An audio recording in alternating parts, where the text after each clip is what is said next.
6 ans après sa dernière édition, je me réjouis de vous retrouver à l'occasion de cette 6e conférence générale des ambassadeurs et consuls généraux du Sénégal.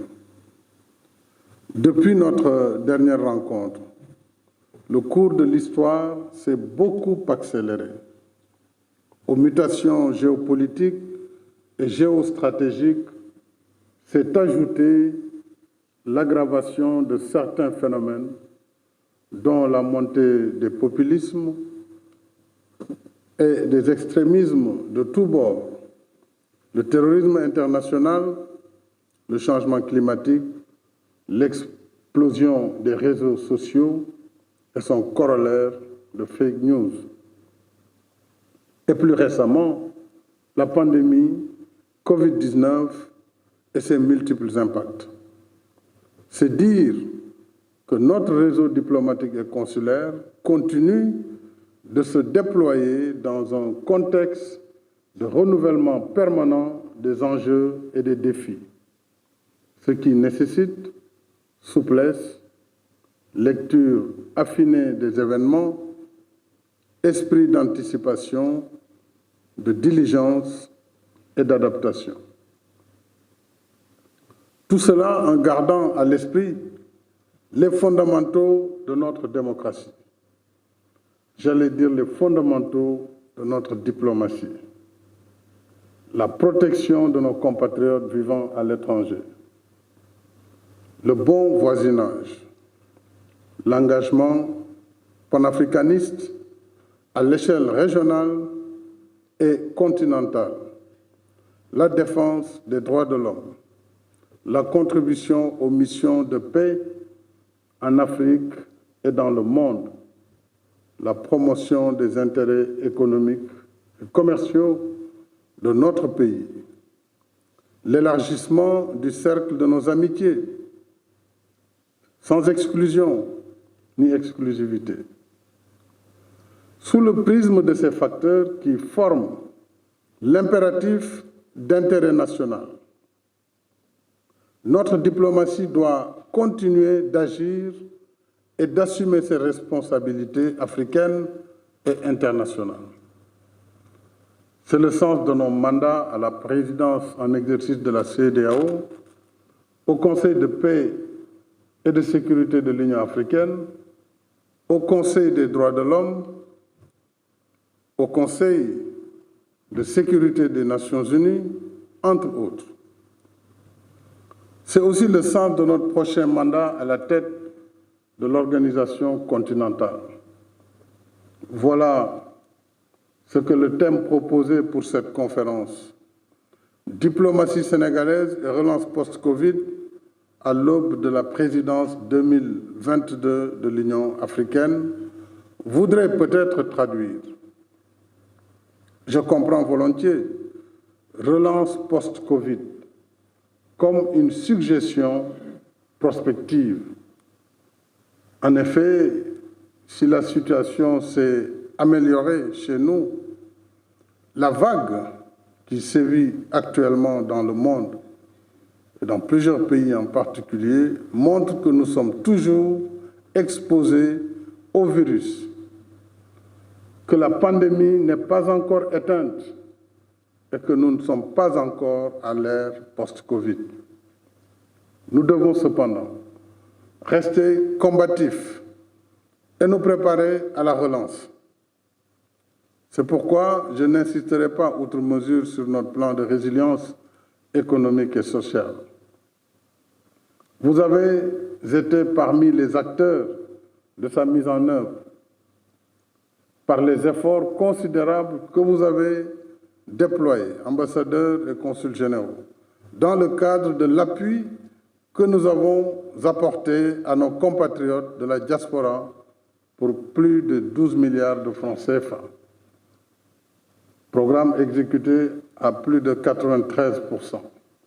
Je voudrais vous en féliciter, Excellences, Mesdames, Messieurs les ambassadeurs et consuls généraux.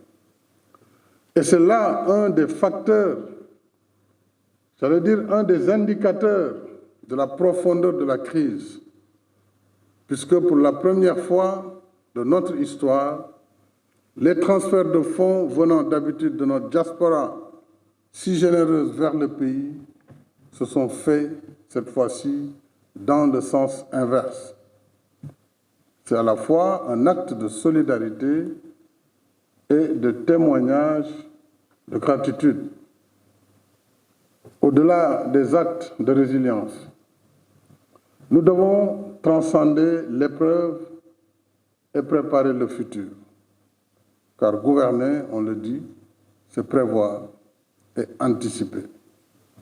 Voilà pourquoi j'avais dit dans mon message à la Nation le 11 mai 2020, à l'occasion de l'allègement de l'état d'urgence, qu'il nous faut apprendre à vivre en présence du virus, en adaptant nos comportements individuels et collectifs à l'évolution de la pandémie. C'est le choix que nous avons fait, celui de la santé et de l'économie, puisqu'il n'y a pas de santé durable sans l'économie qui la finance, ni d'économie qui prospère sans la bonne santé qui permet le travail. Le plan d'action prioritaire ajusté et accéléré, le PAP 2A, dont Montagassi vient de parler avec brio, issu du Conseil présidentiel du 29 septembre 2020, s'inscrit dans cette dynamique anticipative. Le PAP 2A repose sur le constat des vulnérabilités auxquelles nous expose la survenue d'événements imprévisibles. Par exemple, les risques de pénurie en cas de rupture de fret ou la rétention de produits par les pays exportateurs pour satisfaire leurs propres besoins. Nous devons nous donner les moyens d'être à l'abri de ces aléas, surtout lorsqu'il s'agit des denrées de première nécessité et des produits pharmaceutiques. C'est justement ce que vise le PAP 2A, donnant une surpriorité à la souveraineté alimentaire et pharmaceutique. Je rappelle que le PAP 2A n'est pas un substitut du PSE. Il est son accélérateur dans les secteurs ciblés. Je voudrais m'arrêter là pour dire, le PSE, vous le savez, c'est sur un horizon de 20 ans, 2014-2035. Il a été subdivisé en 5 plans d'action prioritaires, dont le premier a été le PAP 1 2014-2018, le PAP 2 2019-2023. Et lorsque la Covid est intervenue, il a fallu faire une évaluation, réajuster les programmes et accélérer la mise en œuvre. C'est ce qui a donné le PAP 2A. Donc c'est bien un élément de l'ensemble plan Sénégal émergent. Ce n'est pas un plan distinct ni un substitut. En même temps, nous poursuivons nos efforts de transformation structurelle de l'économie nationale, d'équité territoriale et d'inclusion sociale. En somme, le Sénégal de tous, le Sénégal pour tous. Et en prenant comme référence la séquence quinquennale 2019-2023, le besoin de financement du PAP 2A s'élève à 22 400 milliards d'euros, dont le tiers est attendu du secteur privé national et étranger. Là aussi, je m'arrête, puisque lorsqu'on parle du secteur privé, il ne s'agit pas de nous amener des offres spontanées de l'étranger et des propositions, nous pouvons faire ceci et faire cela, basées sur la dette que l'État va lever. Non, nous voulons plutôt de l'investissement direct étranger. Donc un investissement qu'on vient faire au Sénégal et non pas des offres de services, de l'EPC, donc du procurement par des compagnies qui veulent réaliser des services et qui donc vont compter sur la dette de l'État. J'invite nos ambassadeurs à bien faire cette distinction. Nous voulons de l'investissement privé étranger comme national, et non pas de la dette qui s'accroît au gré des propositions d'offres spontanées que nous recevons au quotidien. Voilà nos paramètres actuels en termes de promotion, de coopération, des partenariats et de l'investissement pour la relance post-Covid. Dans votre rôle de promotion en tant qu'ambassadeur, l'APIX doit rester votre partenaire privilégié pour vous accompagner dans l'information, j'allais dire dans l'information actualisée, l'instruction et le suivi des dossiers. J'engage en même temps les départements ministériels à répondre avec diligence et clarté aux sollicitations de nos missions diplomatiques et consulaires. Et c'est une instruction permanente. Trop souvent, et à juste titre, nos missions diplomatiques et consulaires se plaignent du manque de réactivité des ministères. Ils sont là les ambassadeurs. Or, répondre à nos missions et à temps est un impératif de courtoisie administrative, mais surtout une exigence de bonne gouvernance.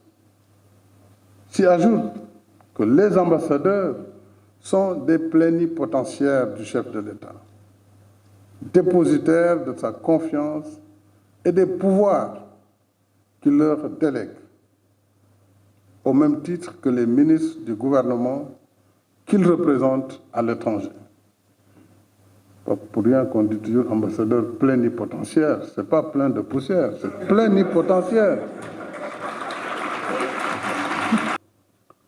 Madame la ministre des Affaires étrangères, Monsieur le secrétaire d'État, Mesdames et Messieurs, à partir de février 2022, notre pays aura l'honneur de présider pour 1 an aux destinées de l'Union africaine, 30 ans après notre dernier mandat du temps de l'OUA. Dans l'exercice de cette mission, certaines urgences vont s'imposer à notre agenda, notamment les questions sécuritaires, la gestion et le règlement pacifique des différends et les situations nées de la recrudescence des coups d'État sur le continent. Mais cela ne devrait pas inhiber nos efforts d'initiative pour défendre les intérêts de notre continent.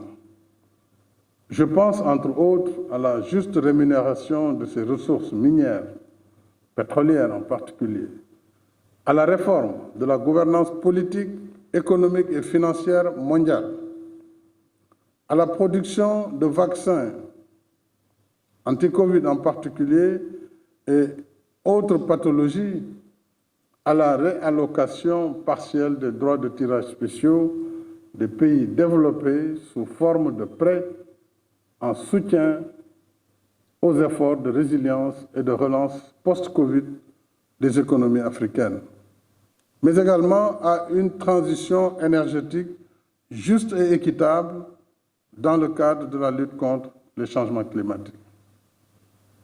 En même temps, nous devrons porter le plaidoyer pour que l'évaluation du risque d'investissement en Afrique reflète le risque réel et non sa perception, souvent exagérée du reste par les agences de notation, ce qui renchérit les primes d'assurance et le coût de l'investissement dans nos pays.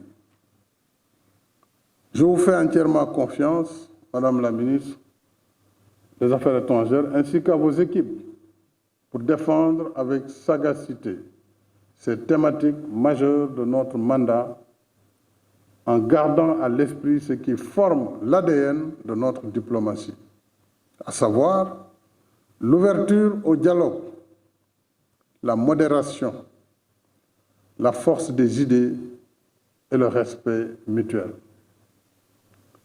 C'est la bonne lecture de ces marqueurs de notre diplomatie qui a toujours fondé le succès de notre politique étrangère. Je n'oublie pas évidemment la question essentielle des conditions d'existence et de travail de notre personnel diplomatique et consulaire. Depuis notre dernière conférence, des efforts ont été faits dans le sens de l'amélioration de ces conditions, avec la construction de complexes diplomatiques, l'acquisition de véhicules, l'assurance maladie et la revalorisation du traitement du personnel. Nous pourrons échanger après de façon approfondie si vous le désirez. D'autres efforts sont en cours, y compris dans le cadre du plan stratégique du département. Nous y reviendrons également au cours du dialogue interactif et à huis clos, naturellement. En attendant, je voudrais vous dire ma satisfaction pour votre dévouement sans faille au service de l'État et de la nation, suivant en cela les traces de vos anciens. Je vous félicite toutes et tous, en commençant bien sûr par Madame le ministre des Affaires étrangères et des Sénégalais de l'extérieur, ainsi que sur le secrétaire d'État chargé des Sénégalais de l'extérieur.